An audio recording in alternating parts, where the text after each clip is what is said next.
You feel this nervousness on the phone there? Sir, I've been trying to make an urgent phone call up there. Well, I don't think it's something I want to do on an overseas phone. You gotta make some phone calls. Hang up the phone. Prank caller.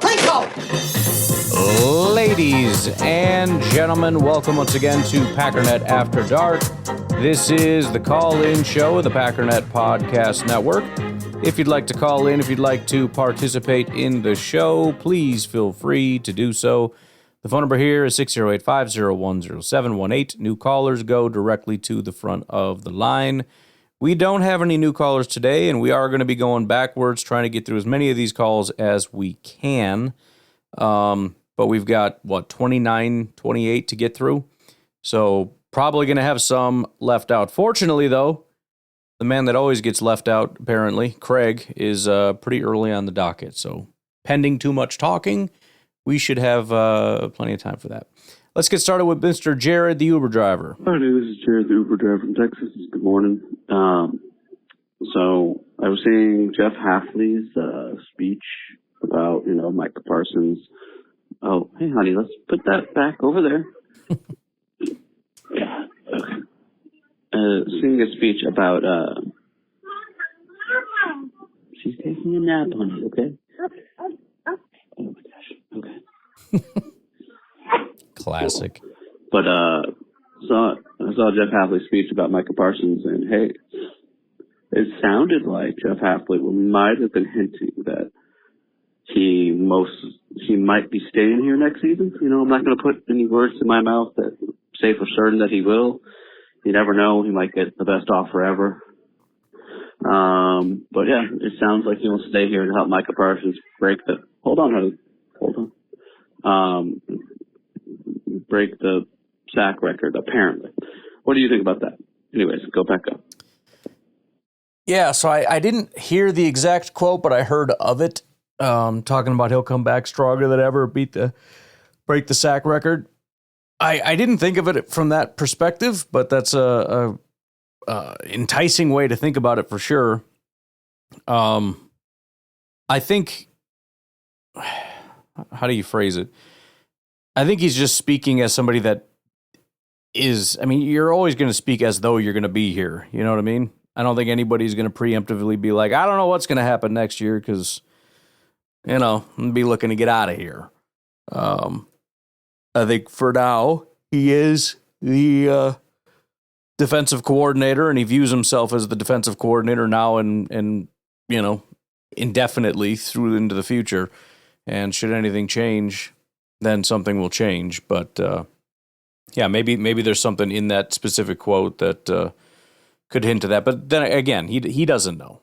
I think another interesting angle to this, though, is if the defense does go to zero without Micah Parsons, as I think a lot of people are expecting it to. In fact, that's another one of the big reasons. Again, I was kind of staying away from the negative because it's a game day. If it wasn't, we would have looked at it a little closer. But actually, that was I forgot I'm recording a different podcast. For tomorrow's podcast, I was trying to stay more positive, so I guess we can talk about it here.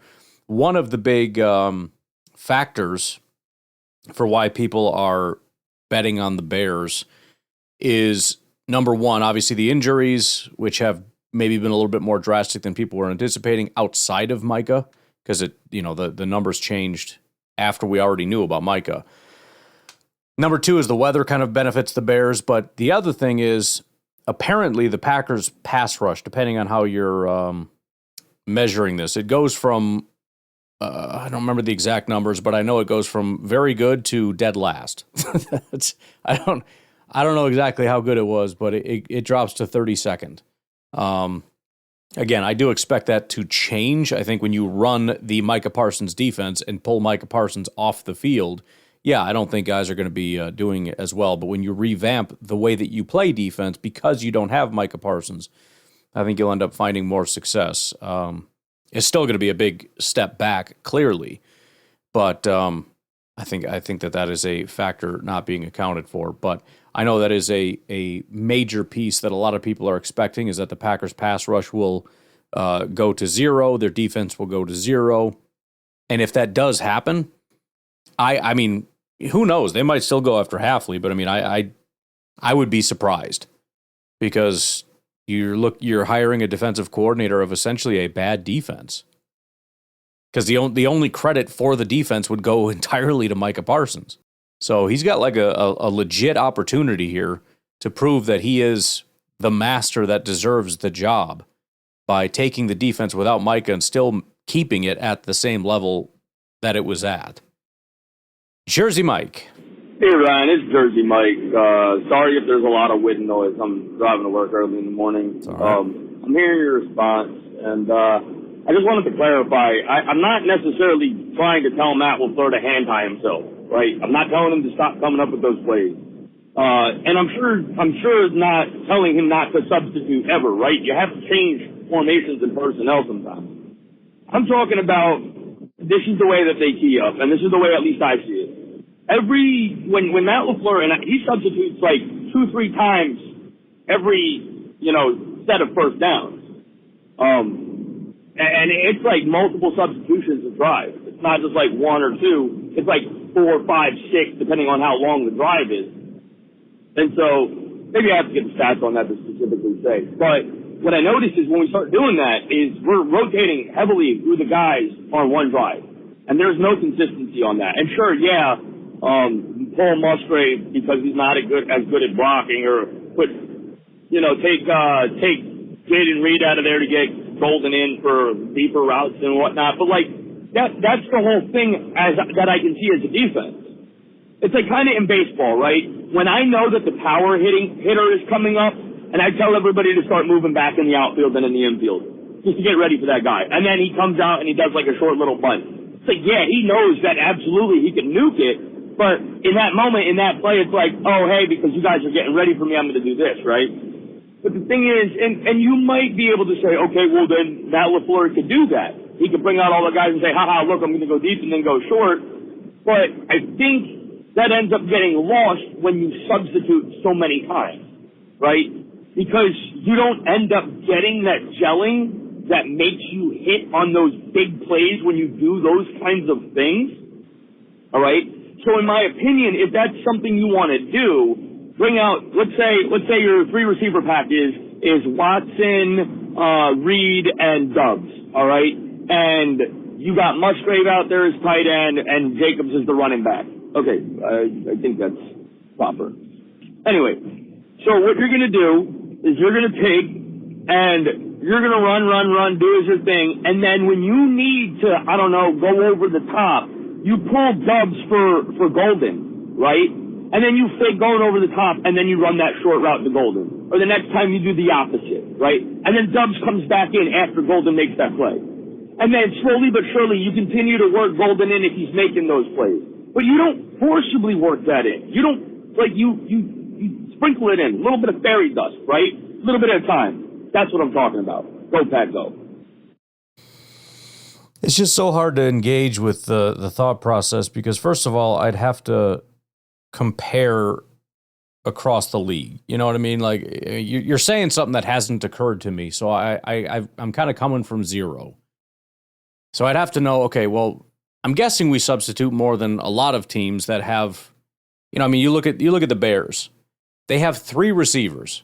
They got Odunze, they got DJ Moore, they got, what's the new guy? After that, they have dog crap. So they got 3 guys, and that's it. And there's no real reason to bring anybody else in. The Packers have something very different. And we've seen situations with less substituting when we had different situations at wide receiver. So that would be, I guess, first, is there a precedent for this? Are we the only team that does this? Or are we 31 teams don't do this and we do and we're unsuccessful? Or because that's the second question is this the wrong thing to do? I get what you're saying, but you also don't really know why Matt LaFleur is doing what he's doing. So, your reasoning for doing something else, I understand, but we don't know his reasoning for doing what he's doing. And then the final part, that would be why I can't say one way or another. It's so hard to engage and say, it's wrong because I don't know what he's doing or why. The other thing is I don't have an issue with the offense, period. I mean, again, we cut right through the Denver offense like they didn't exist. We got people who are watching, I forget who said it, but it was like a national guy was watching it to see if like guys were getting open for Matt LaFleur, and he said something to the effect of, when I say every play Jordan had his pick of receivers, I mean every play. And that's been the case almost all year. I mean, guys are, well, maybe not. I think there was a period of time where it was getting to be a little dicey, but especially since Watson's been back, I mean, guys are just open all the time. So, you know, last week Jordan didn't have a good game. And I don't know that we need to throw everything out because Jordan had a bad game and just say Matt LaFleur's an idiot for whatever reason. 2 weeks ago, we did the same thing, and Jordan wasn't having a bad day, and he just threw to the open guys, and we had a great day. So I don't know. I don't have an issue with necessarily what we're doing. I guess in theory, I understand what you're saying, but there's just so many questions. Like I get the idea of if we're just going to run certain plays out of certain formations, then we kind of narrow down what the defense has to look for when we bring out a certain formation. They're going to run one of these 10 plays. We know that they like to do these types of things from these formations, and it makes it a little easier rather than they're running the whole book out of, the typical. Even though that happens for everybody. I mean, I guess everybody has different formations and whatever, but maybe it's more so for the Packers because they have different personnel in different formations. I don't know. I have no idea. So maybe, but again, I don't know. I don't know that that's the case. I don't know if defenses can tee off on us because of that, or maybe they can't because we actually are doing a good job of still disguising what we're doing or whatever. I have no idea. I really don't. And I don't know if our guys are just not getting into a rhythm because of that, because I don't think that they're not in a rhythm. And I don't want to just overreact to, 1 week where, again, Jordan was pretty inaccurate. I think LaFleur is doing a good job of getting guys open. We just need an offensive line that can block for Jordan so that Jordan can have some time to find those open guys and try to throw passes to them.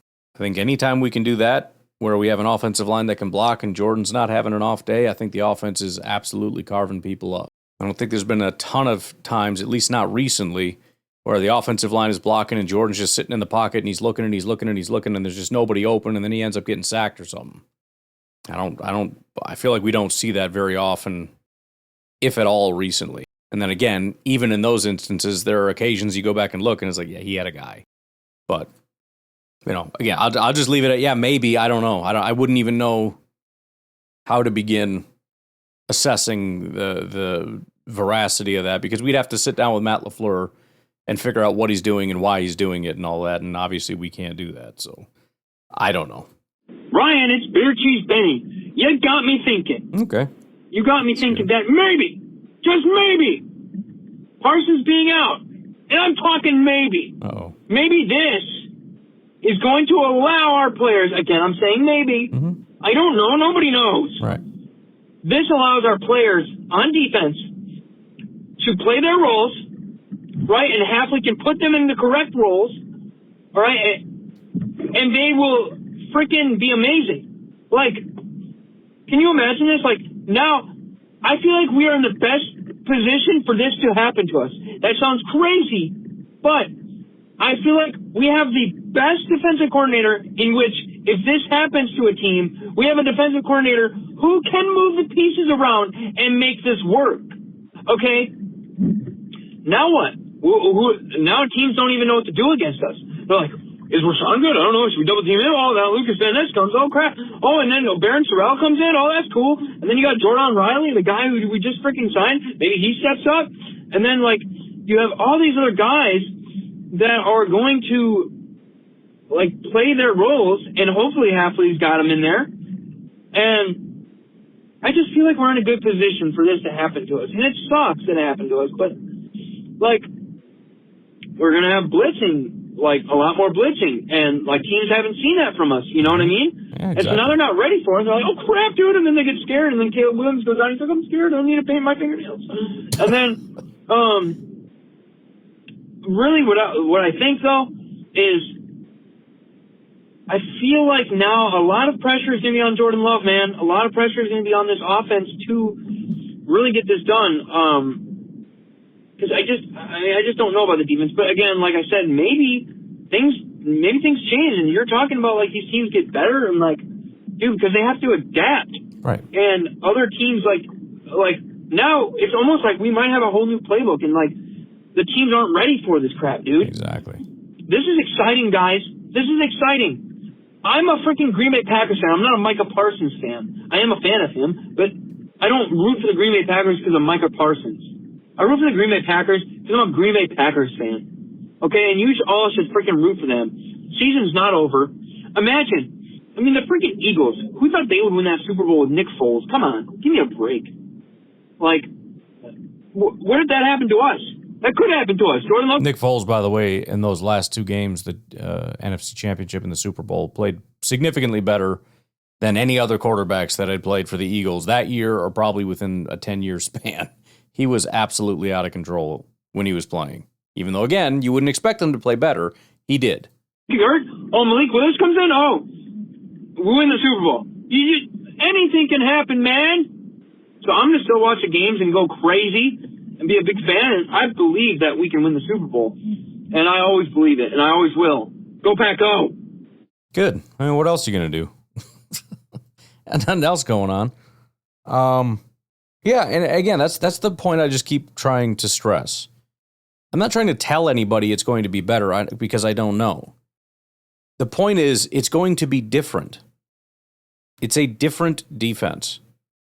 And it's not impossible that maybe building the defense entirely around Micah Parsons ended up kind of hamstringing the defense in certain ways where, again, it ended up being this bend don't break thing where it was like, a lot of things were going poorly. A lot of Packer fans were upset with the defense for this reason or that reason. And Jeff Hafley's response was, hey, we're winning, right?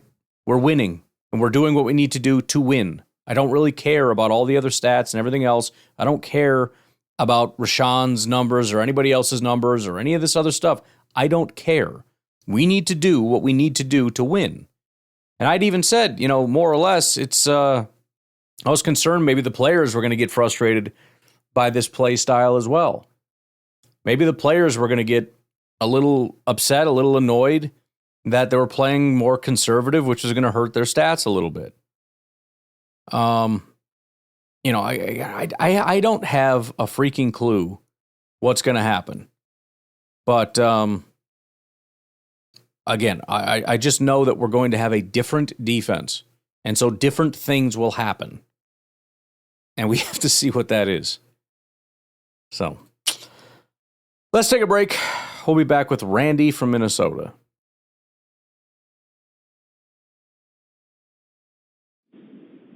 Hi, Ryan. It's Randy in Minnesota. What's up? I just want to thank you for what you said on your pod today. This is time to rally. This is time for Packer fans to rally around this team, not give up hope. I'm kind of paraphrasing an old poem or saying whatever, and it says something like, oh gosh, I can't remember what it was. Oh, these are the times that try men's soul. The springtime Packer fans will not be here right now. It's going to be the old-time Packer fans, the real Packer fans, to stick with this team. Win or lose, we got to remember what we are. We're Packer fans, and doggone it, we're going to root for this team. We still have a lot in front of us that can happen. This is basically the team that we had, in late August before the trade, that we thought was going to be so good. So doggone it, let's stick with it. Win or lose, you know what? Come February, it's going to be a long time till July when the season starts heating up again, and we're going to miss this. So let's enjoy the last 3 games. That's all we have. But let's not give up hope. And I really appreciate how you said that. I'm kind of rambling, and I apologize, but I'm so proud of this team. I think we're going to do something. I think we're going to get together. But as Packer fans, we can't be the Sunshine Packer fans. They always say that hard times harden steel, and that's what we're going through right now. I'm kind of being silly, I guess, but doggone it. Let's go. Go Pack, go. Thanks, Ryan. Bye. Well, thank you, because I found the poem, and it's fantastic. First of all, written by Thomas Paine, December 19th, 1776. And it fits this perfectly. Obviously, not nearly the stakes, but this is the stuff I was mentioning I was going through with my kids, and it is interesting to go through it. You realize how serious this stuff is. These are, you look at the Declaration of Independence or whatever, you don't think much of it, like, oh, this guy, he signed his name, whatever. You don't realize that, first of all, you're saying you're going to war with the biggest force in the world, like you're going to lose. And by signing this, it's treason. So when you lose, they're going to hang you and you're going to die. It's not just some like novel, cutesy little thing where it's like, oh, let's sign this. Oh, I want to sign my name on the document. You're signing your death warrant. Anywho, Thomas Paine, December 19, 1776, comes from a pamphlet or essay titled The American Crisis. The full opening of the essay is one of the most famous passages in American history. Shame on all of us that didn't know, myself included. It says, "These are the times that try men's souls. The summer soldier and the sunshine patriot will in crisis shrink from the service of their country. But he that stands it now deserves the love and thanks of man and woman." That perfectly encapsulates what I was trying to say and what a little bit I talk about tomorrow, and we're absolutely making a freaking song out of this because it gave me chills when I read it as you were talking. This is the point. It's true for the team as well as the fan base. The people that stand with the team deserve the love and thanks of man and woman. The summer soldier, we would refer to as fair weather fans. The summer soldier and sunshine patriot. What a phenomenal phrase. In other words, when it's summer, when it's sunny, when it's nice out, then I'll go outside. When everything's great with the Packers, I'll be a Packer fan. But I won't support this team if it doesn't look... And by the way, not even when they're bad. We haven't seen them as a bad team. We're going to give up because we think it's going to be bad. Because we think it might storm. So I'm leaving. It's not rainy. It's not like it's been raining and winter and snow and I got frostbite and I can't take it anymore. Oh, I think it's about to snow, or it's about, it's fall and winter's coming, so I'm leaving. These are the times that try men's souls. The summer soldier and the sunshine patriot will, in this crisis, shrink from the service of their country, but he that stands it now deserves the love and thanks of man and woman. And good Lord, think about the stakes he was talking about. People that are not willing to stand and fight and die for their country. It's kind of a big deal. I'm asking you to stand with a football team, and all that entails is you sit on your fat butt and watch your team and don't rush to social media and say, this team can't win anything anymore. This team sucks. Just don't do that. That's it. It's your only job. I'm not asking you to die for the team. I'm not asking you to die for your country or for your family. I'm not asking you to die at all. I'm not even asking you to be slightly injured. I'm not asking you to be bruised or paper cut. It's a great quote. Thank you, Randy. Thank you for shaming me because I have not heard that. To be fair, the first line maybe a little familiar. These are the times of try men's soul. Maybe, kind of. Maybe I'm just pretending to remember that. The rest of it, I promise you, I've never heard that before. Craig, what's going on? Hey, Ryan, it's Craig from Indiana. Howdy. Hey, nice job on the Wayland song. I meant to put that, I think, maybe on my last one. But thank you. I think yours was much better than what the Packers put out there. So that was cool. And there were a couple other songs I think I told you I liked The Wall. I also like the Hootie song. Yes. I thought that was cool.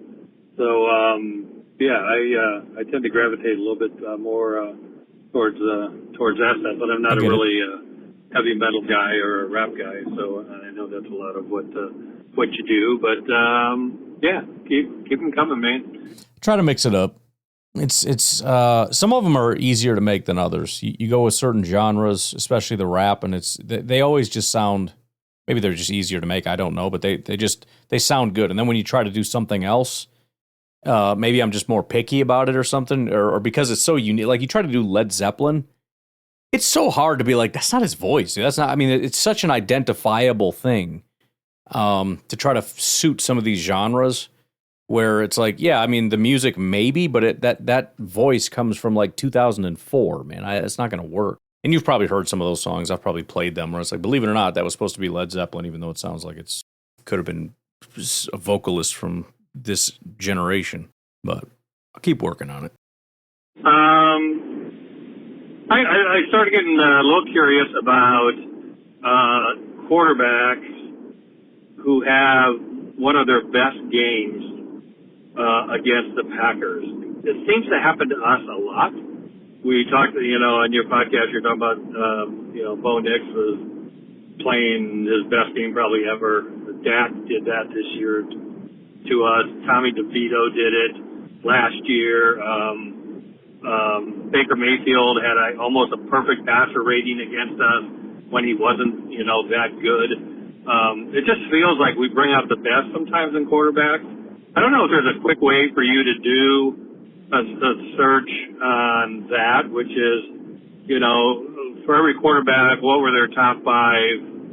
I don't know what metric you want to use, if it's passer rating or something else, and against which components or which opponents. But I was just curious how many would show up that they did that against the Packers. It's weird how that happens, but it seems to happen to us a lot.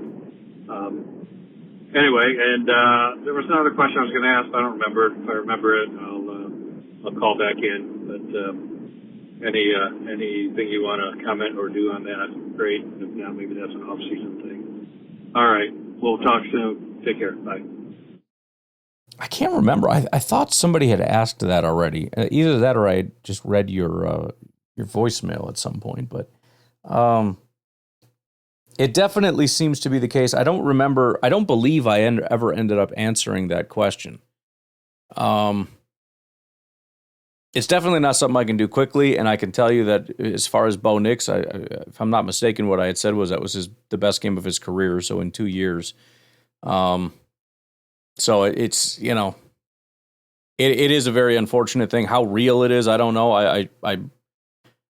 I'll have to go look at it. Again, 2 weeks ago, Caleb did not have that good of a game, so I know it's not every single time, but it does seem to happen quite a bit, and it is quite annoying.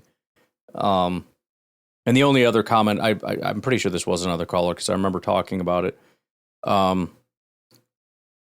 far as, do we want to say it's because our defense is doing something wrong? I don't really think so. I know our defense wasn't great against Bo Nix, and that's true.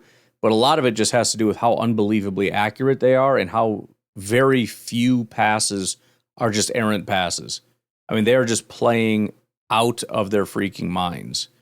And I don't know. I don't know what could cause that other than just bad luck. But even that seems unlikely because this has been several years now. Not just, if it was just this year, you could chalk it up to anomaly. I guess you could always chalk it up to anomaly, but it gets to be more unlikely when you're talking about multiple years, going back to Tommy DeVito and everything else. So I don't know. I really don't know. All right, let's take a break because we got 3 Kyle from Madison calls. So we'll take a break. We'll be right back.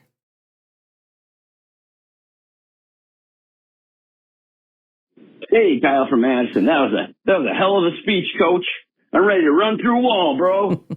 I just listened to your Ewing phenomenon podcast, man. I'm ready. You got me back on board. Let's go.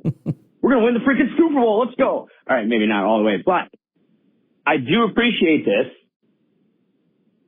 And I don't know. You're probably hearing me down in the dumps for the last few days in After Dark, but I mean, that was in the immediate aftermath.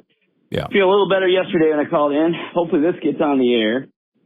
It's like, got to realign maybe some goals, right? I'm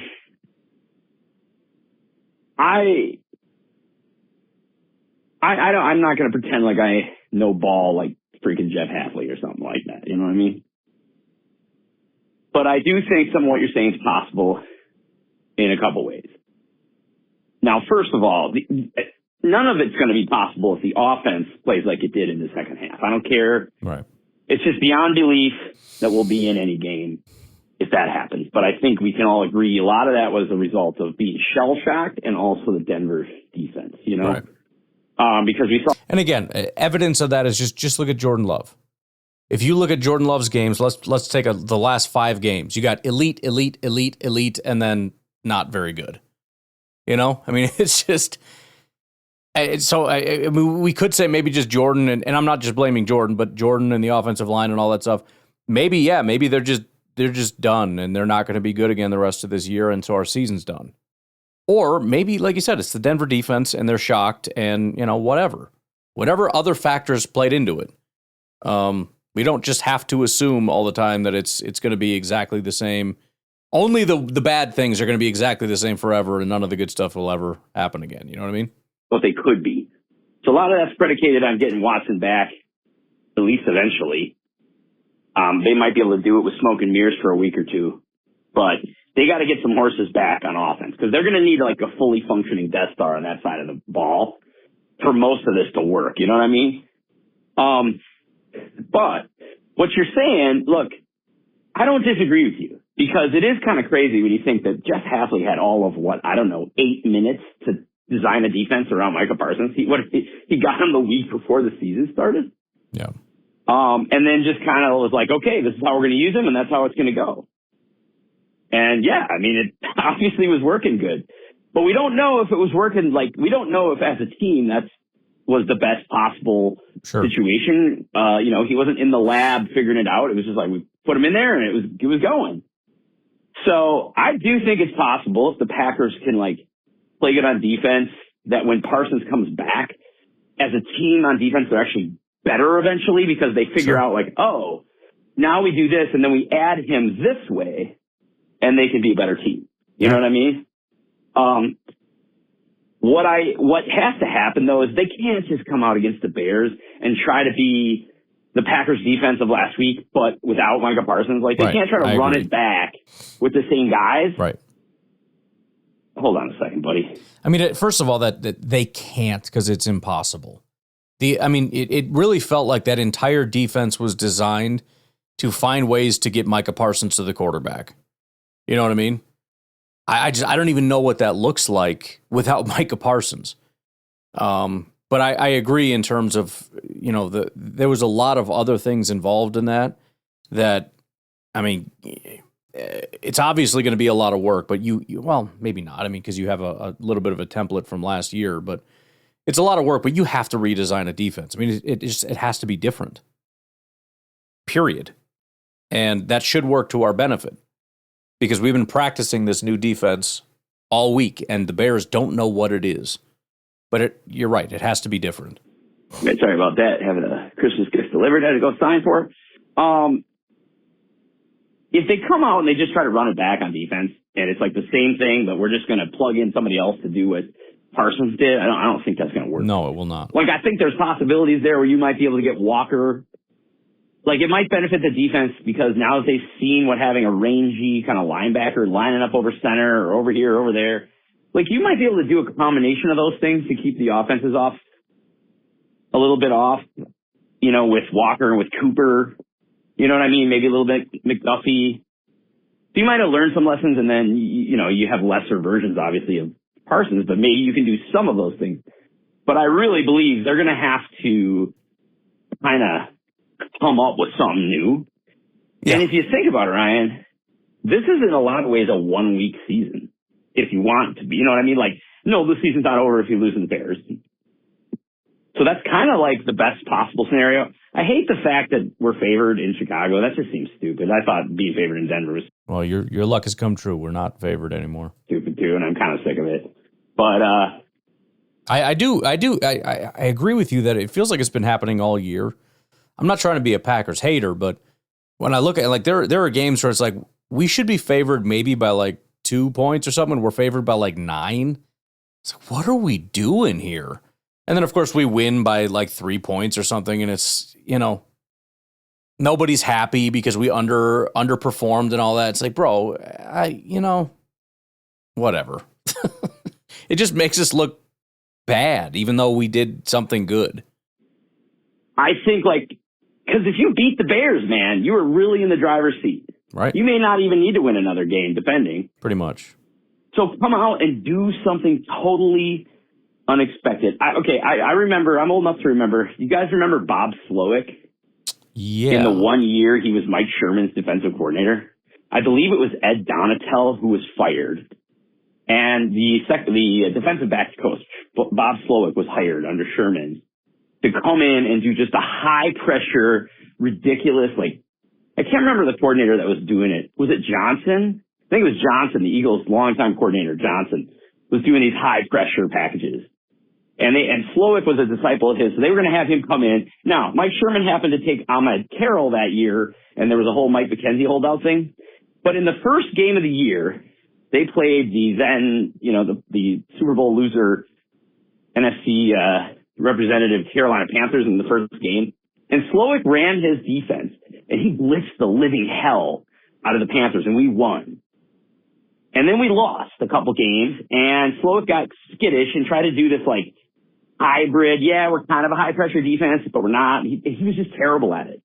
And I think, he wasn't a great defense coordinator, but had they stuck with that pressure package, they probably fared a lot better than what ended up happening. So what I'm saying is, you get one game, it's kind of like the dead cat bounce after a coach gets fired. The Bears don't know what the hell you're going to do. Dude, go out there and just blitz the living shit out of William. I don't know. Yeah. Do something completely unpredictable. What do you have to lose? You got everything to gain, Go out there, throw them a curveball, beat the Bears, and blah-blah. Hey, we're all talking happy thoughts, right? No, I do agree. He's got another call here, but what specifically that is, whether it's heavy blitz or whatever, I don't know. But I mean, in terms of this being a playoff game, 100%. I mean, you're right. If we lose, our season's not over. But on the flip side, if you win, very high chance you've got the North. Very high chance, not 100%, but nearly. New York Times puts it at above 99%, whatever the number ends up being. You throw again, it's a playoff game. Reach deep in your bag. And kind of like what you were talking about where, they Slowick or whatever, how they come out with this crazy package and then they kind of backed off. In his defense, probably because it's gimmicky and I don't know that it's going to work again. Fine. But this is your one chance to be gimmicky. This is your one chance to put something on tape that, okay, maybe they'll figure it out and it will only work for 1 week. Fine, let this be the week. This is the Bears. This is a chance to sweep the division pending the Vikings game. This is a chance to win the North. This is a chance to lock up not just the playoffs, but likely the number 2 seed. Yeah, whatever it is, man, throw it out there. If it's just a 1 week gimmick thing, who cares? Then do it. This is a very tentative and conservative team. This is not really the week to do that. It's really not, because the Bears are not going to be conservative or tentative. They're not. Their head coach will not allow them to be. And also just the way that they're playing right now, plus how much they frickin' hate you, how badly they want this. They want this so bad. They, first of all, recognize that they're in the same position. We win this, playoffs are locked up, and the division is essentially locked up. They know that they refuse to get swept by the Packers and lose this division title, especially in Chicago. So you're going to get everything that they've got in this cold weather, run the ball environment. Every single thing that they've got. So give it back. Give it back. Hit them twice as hard as they're going to hit you. I don't see any reason why you wouldn't. This should be an exotic, what the heck is this type of defense? Sorry, 3 minutes. I'll wrap it up. But the reason I brought up Bobby Slowick is because he ended up being not a great defensive coordinator, and his package didn't really work in large part because he didn't have a second cornerback that could hold up. And then they had to trade McKenzie for a song. They might have got a second for him for the Saints. I don't remember. It was a mess. But the moral of the story is, even a terrible defensive coordinator with not a lot of very good personnel came out just guns a-blazing, full pressure package. Now, it wouldn't have to necessarily be that. I'm just using an example. Exactly, yeah. And beat the previously top dog in the NFC in the opening game because they had the element of surprise. They did something totally unexpected and they sold out for it. You know what I mean? Yeah. What the hell do you got to lose, Green Bay? Switch it up. Get that, I think you got to pressure him. I don't know what Caleb's been like against the blitz this year. He wasn't good against it he took a lot of sacks last year. I know he's playing a lot better this year, but like, they're going to have to do something different, and the offense is going to have to make, going to put pressure on him. If we're doing that paper cut stuff to try to get him into third and long to pass, I'm not really sure that's going to be the move here. But even if you settle into something else long term, just for this game, come up with something creative, something totally out of left field, How many times you get an opportunity like this? And yes, like you said in your Ewing effect, psychologically, your opponent right now, I don't care what the spread is, you can't tell me the Bears offensive line and Ben Johnson isn't like, sweet. Right. Man, this is going to be so easy now. We don't even have to plan for that dude. They're going to be, I think the Bears think they're going to win this going away. Even. They're so confident. This dude, and that's part of what pisses me off, and I hope the Packers are not as pouty as Packer fans are. They need to freaking man up. Because I'll tell you right now, not only is it important always because it's the Bears and everything else, but the way that they are so disrespectful right now, Caleb is just kind of an arrogant douche, but I mean, you would think that this is like the greatest team in the world up against like the worst team in the world. Like the fan base, the team, the level of confidence is shocking. They need to go in there and bludgeon that team. I don't care if you win on a last-second field goal or if you beat them by 40. Beat that freaking team. Shut them up.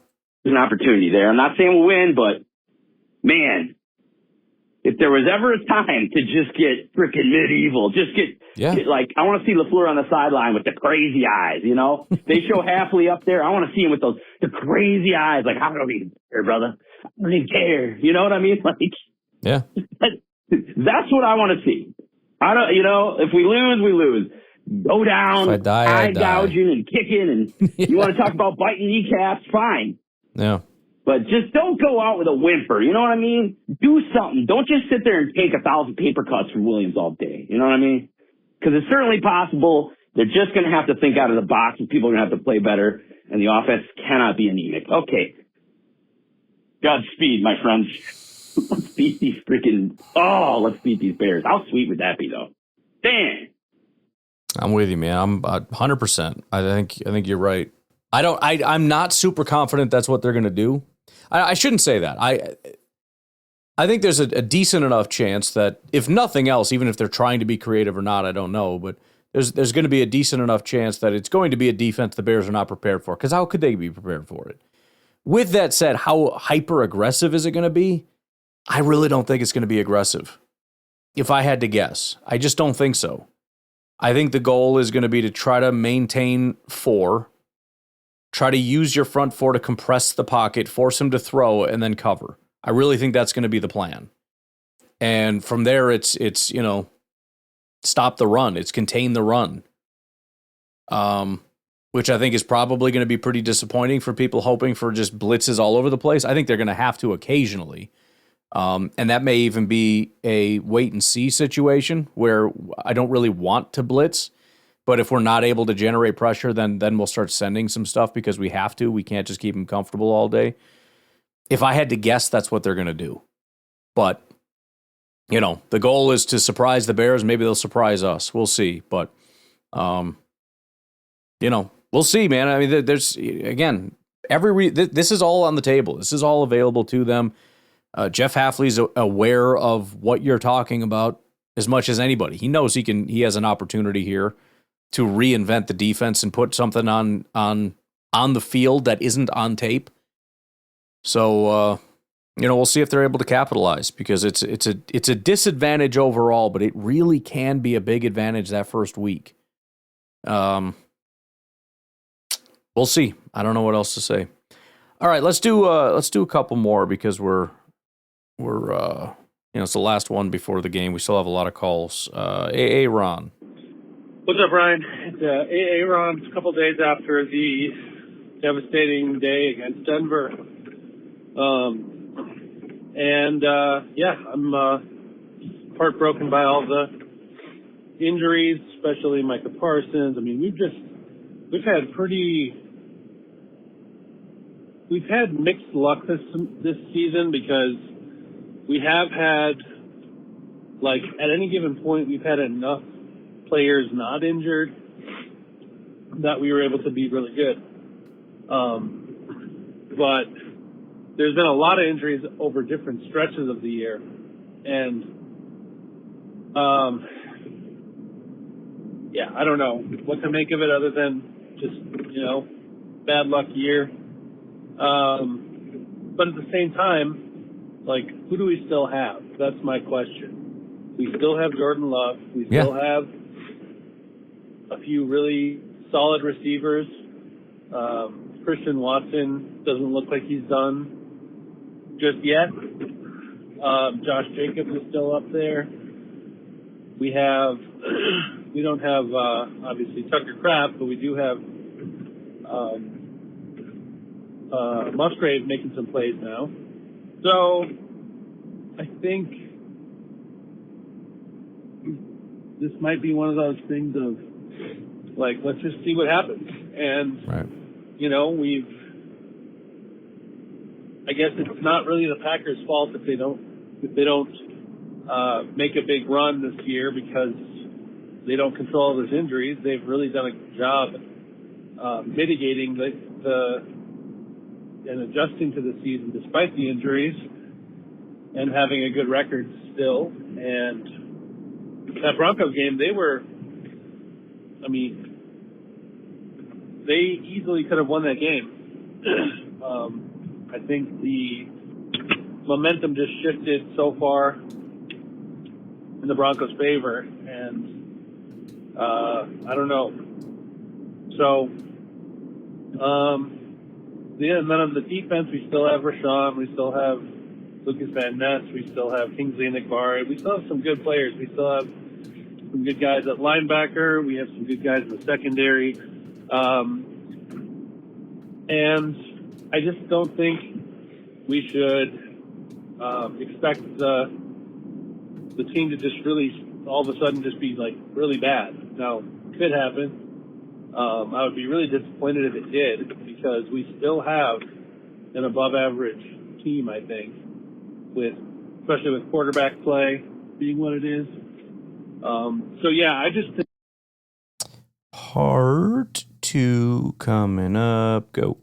All right, just got cut off there, but one last thing. Now it's on the coaches.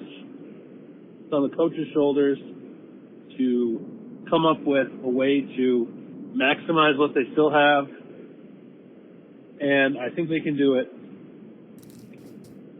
And now it's on the players' shoulders to basically rally behind the adversity, rally behind their quarterback and their coach, and finish out the season strong because we still have guys that should perform. And even though they haven't necessarily all been performing at their highest level throughout a lot of the season, maybe with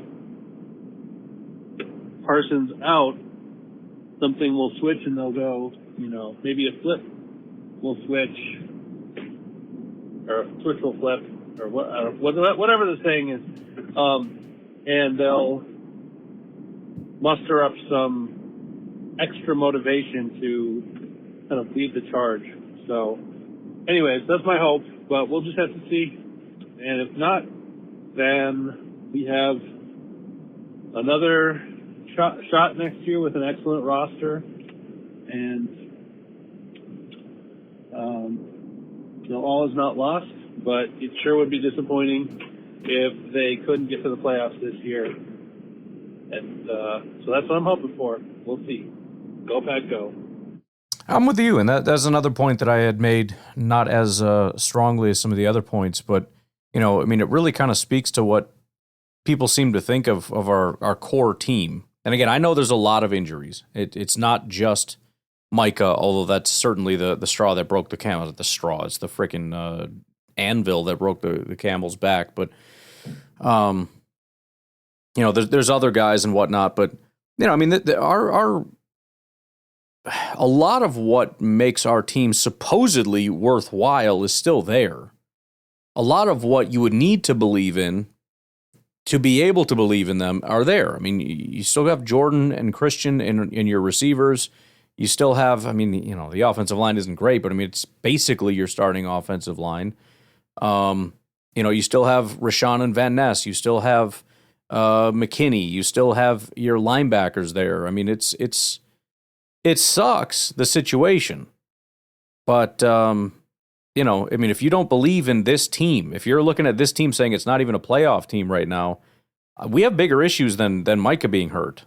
I mean, it doesn't really make sense because this team has been to the playoffs, but that's concerning if that's how we feel. And I do think some of it has more to do with, again, looking at how good we've been and then just subtracting Micah and all that, which I don't think is necessarily the right way to look at it. Certainly not long term. If you want to do that short term, I guess it could kind of make sense. But, that's where it's kind of twofold. Number one is, if you just don't believe in that core roster, then we probably shouldn't have traded for Micah because we're just not ready for that to be able to do anything. And if it's just a matter of, well, it's because we weren't really that good and now we lost Micah or whatever, that's where we really need to settle into. Let's just wait and see. Let's see what they can do. And Love is going to be the biggest part of that. If he can step up and be Toyotathon Love and we can keep our receivers healthy, again, if we have no Watson in this game, as much as I'm trying to be a cheerleader, I'm really going to struggle. Again, I would love to have a golden breakout game here any minute now, bro. We're getting a little short on time. But we'll wait and see. All right, one more call, and then we got to get out of here. It's almost upload time, and it's also almost Jake Paul time, so I got to get out of here.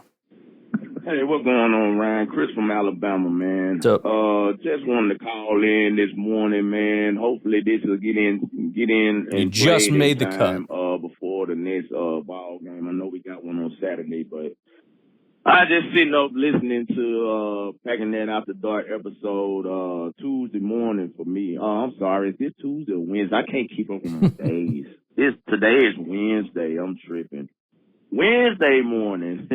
No, Tuesday morning. It is Tuesday. I'm sorry. It's still early. But anyway, I'm listening to the episode, and guys, look, I get it. We lost Micah Parsons for the year. That's a big blow. We have Watson back by next week. If not for this game, I think we should just let him chill for this game. And even this game, if he need to, just to make sure you're 100%. I know we can really use Watson in this game, but I think that we can maybe plug and play a couple more guys to kind of keep up with that for one game. But guys, this season is nowhere from over.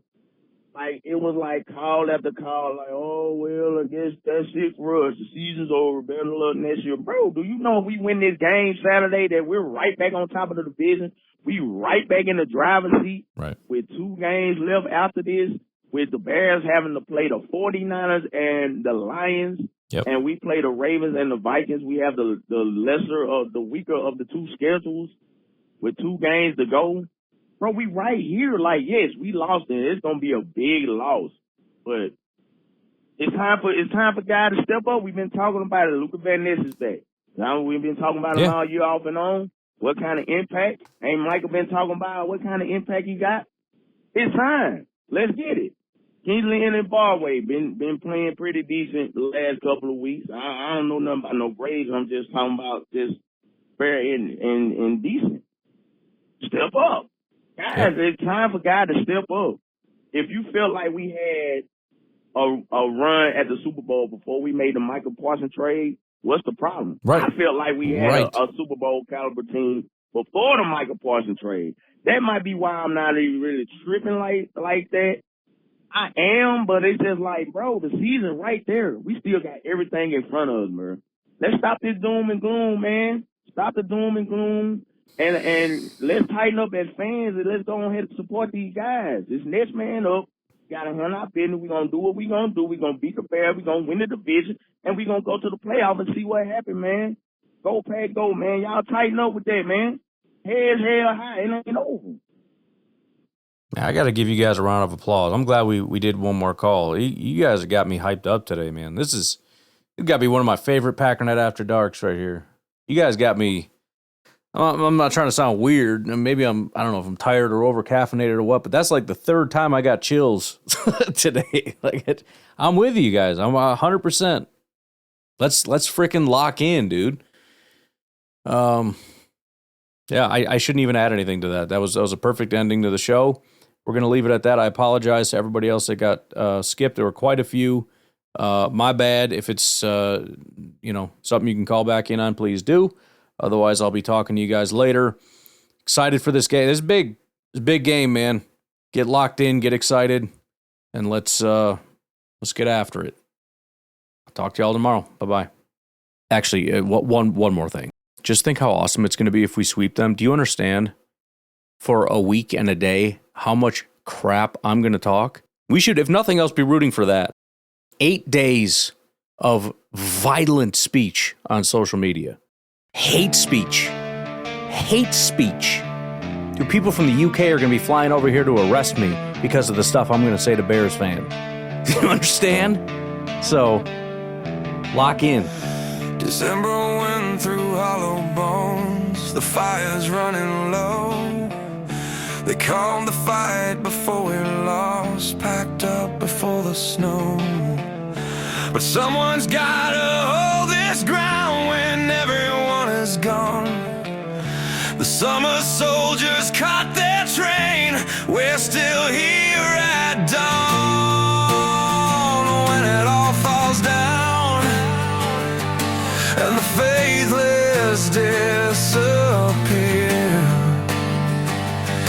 do you stay or cut and run? That's the only question here.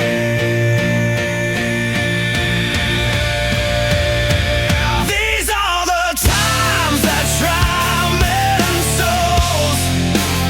Sunshine patriots gone cold, but those who stand through the fall earn something they can't take it all.